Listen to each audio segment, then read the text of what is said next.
Ja ku jemi rikthyer në studio, do t'i themi mirëmëngjes zëvendës drejtorit përgjithshëm të tatimeve zotit Xhavit Çuri, mirëmëngjes të mirë se erdhe. Përshëndetje, mirëmëngjes. Faleminderit që pranove ftesën. A ka nisur falja fillimisht?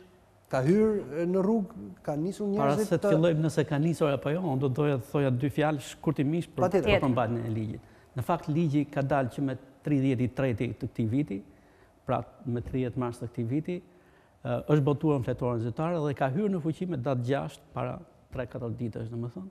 Ka hyrë në fuqi me datë 6. Ndërkohë, Ministria e Financave, Drejtoria e Përgjithshme e Tatimeve ka marrë gjithë masat përgatitore për fillimin e zbatimit të këtij ligji. Çfarë parashikon kjo? Parashikon daljen e një udhëzimi i cili gjithashtu ka dalë para 3 ditësh. Udhëzimi hyn në fuqi së shpejti. Nga ana tjetër, administrata tatimore ka marrë një sër masash të tjera, ka bërë një plan të detajuar veprimesh, ka marrë gjitha masat që sistemi informatik të përgjigjet pra gjithë këtij procesi të faljes. Dhe ajo që do të doja të thoja lidhur me ka filluar zbatimi apo jo, është që në fakt nuk ka filluar akoma zbatimi. Ne jemi duke përgatitur listat e tatim paguese që përjashtohen nga falja, sepse ka një kategori tatim paguesës që sigurisht përjashtohen, për shkak fjala vjen sepse një pjesë e tatim paguese mund të jenë në proces apelimi administrativ apo gjyqësor. Duhet heqin dorë nga ato duhet fillimisht të përjashtohen në mënyrë që të kenë kohë të heqin dorë nga procesi i apelimit, po ashtu ka një kategori tatim paguesësh që mund të jenë dënuar me vendime gjyqësore të formës prerë, edhe këto gjithashtu do duhet përjashtohen. Pra ne jemi në fazën e përgatitjes së listës së selektimit tatim pagues. Sa është përfitimi debitorëve në vlerë maksimale? Në fakt apo nuk e llogarisim dot kështu. Afërsisht llogaritet, domethënë. Në fakt i ndahen 2 kategori tatim paguese që përfitojnë nga falja. Pra ka tatim paguesi kanë detyrimet pa paguara për periudhën 2010 e më përpara. Dhe këto tatim pagues në fakt përfitojnë nga falja pa asnjë kusht. Pra këto tatim pagues nuk do duhet paguhen asgjë në masën 100%. Të gjithë detyrimet që kanë, qofshin këto tatimet pa paguara, pra principal tatimesh i pa paguar, qoftë gjoba, qoftë interesa, çdo gjë, domethënë, falet për këto tatim pagues. Dhe shuma që përfitojnë këto tatim pagues në fakt është goxha e madhe. Ajo shkon në rreth 29 miliard lek afërsisht. Ata duhet të vinë të paraqiten vetë, pra nëse kanë pasur një biznes duhet vinë të paraqiten vetë apo e bën vetë sistemi pastrimin automatikisht në këtë rast? Kjo është pyetje shumë e rëndësishme edhe duhet sqaruar besoj mirë, domethënë që edhe tatim paguesit mos sorollaten dhe të dinë se si të veprojnë. Në fakt ne synojmë që pothuajse në shumicën dërmuese të rasteve, falja tjetër automatike nga sistemi. Pra tatim paguesi nuk do duhet të bëj asnjë veprim, të bëj asnjë demarsh pranë administratës tatimore, shkojë zyrë më zyrë, por sistemi, nëse tatim paguesi i plotëson kushtet për përfituar nga ligji i faljeve, kushtet ligjore flas, ai sigurisht pra përfiton nga falja dhe falja është automatike në sistem. Duhet vita verifikoj? Apo e verifikon nga shtëpia, nga biznesi? Edhe kjo është shumë e rëndësishme gjithashtu. Pra, tatim paguesi në fakt e shef situatën e tij direkt në kompjuterin e tij, në zyrën e tij.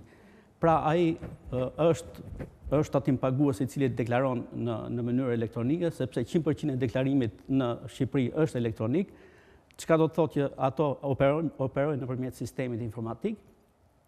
Dhe në çdo kohë tatim paguesi është gjendë të hap llogarinë e tij në sistem dhe të shoh situatën e tij.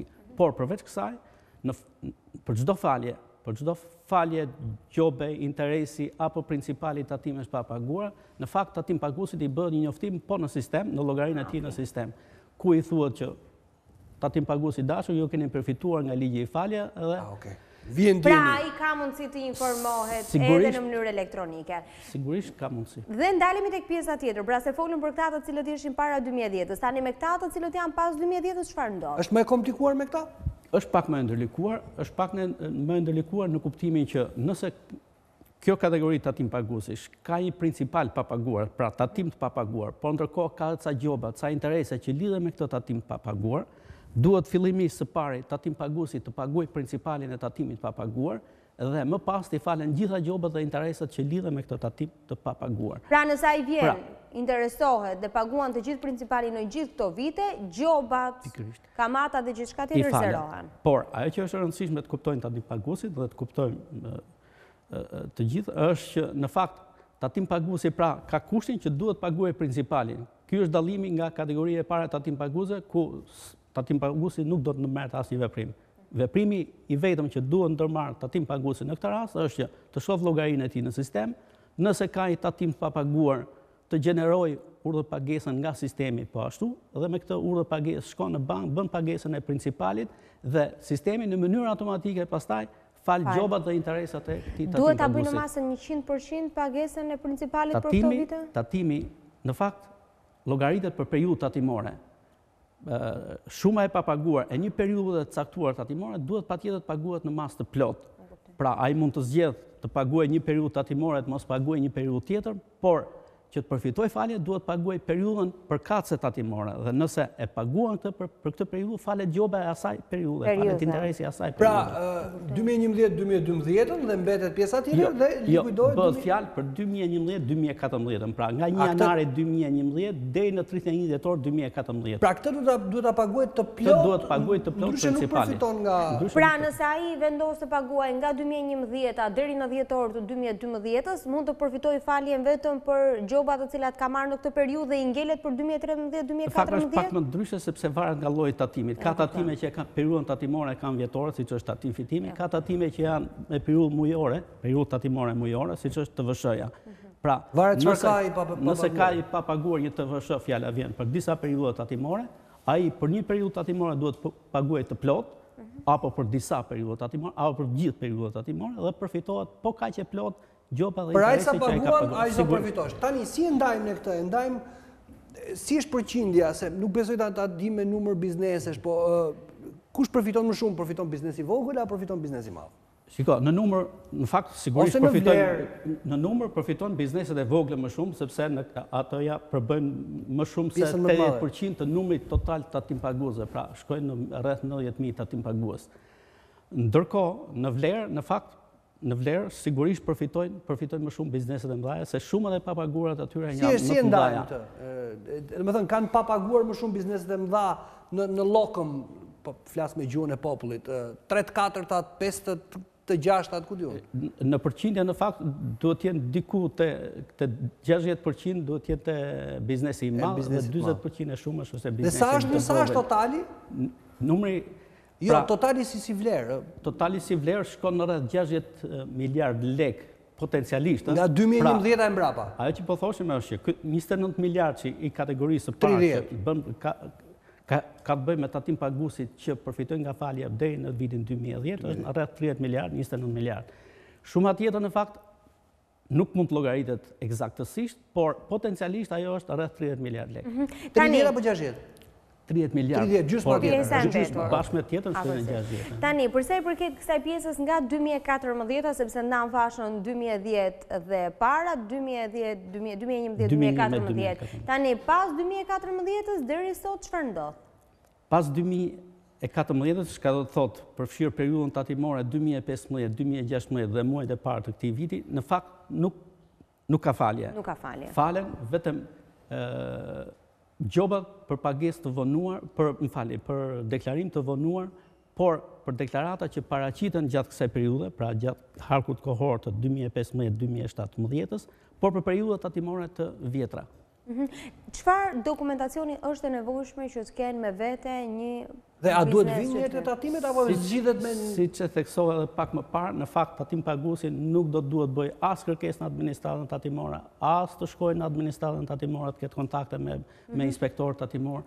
Praktikisht nuk do duhet bëj asgjë veç se të paguaj tatimin e tij, principalin e tij në mënyrë që përfitojë nga falja. Shkoj direkt në bankë për të bërë pagesë. Në këtë sens, ligji në fakt në dallim nga ligjet e tjera më parshme të faljeve të fshirjes së detyrime, në fakt është më praktik, është më i zbatueshëm, më i realizueshëm. Pse? Sepse ka shumë pak barriera, ka shumë pak procedura. Pra tatim paguesi praktikisht nuk do duhet bëj asgjë veç pagesës së tatimit pa paguar. Në këndvështrimin tuaj, është e plot si falja apo mund të kishte edhe pjesë të tjera të cilat mund të ishin përfshira? Në fakt, unë mendoj që është optimale.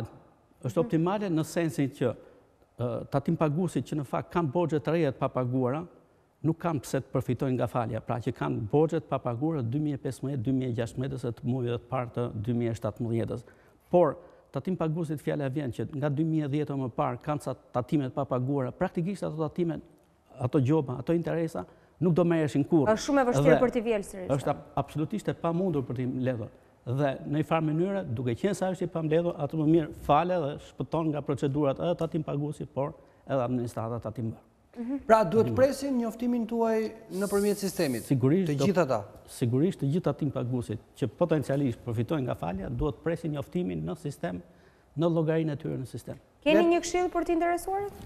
Për të gjithë ata të cilët janë... Për të interesuarit, këshilla e vetme është një, domethënë, që tatim paguesit që përfitojnë me kushte, pra për periudhën 2011-2014, duhet që të shohin situatën e tyre në sistem, të binden për tatimin e papaguar, principalin e tatimit papaguar, dhe nëse vendosin të përfitojnë nga falja, sigurisht që kanë interes të përfitojnë nga falja, e gjoba dhe interesa që lidhen me tatim, të shkojnë të paguajnë tatimin e papaguar. Deri kur do të kenë kohë për ta theksuar dhe në mënyrë automatike i falet gjoba dhe interesi. Për këtë, kjo është një procedurë që zgjat deri në 31/12/2017, pra tatim paguesi brenda kësaj kohe duhet patjetër të paguajnë principalin që të përfitoj faljen e gjobës dhe interesi. Mos i lëm për minutë fundit siç i lëm ne zakonisht, se themi me shpresën ndoshta shtyhet edhe e pak. kjo do duhet mirë që e thatë se në fakt i vlen tatim paguesi, se e lën gjithë për datën e fundit, absolutisht. Po, 31 dhjetor. Ne të falenderojmë të mbar.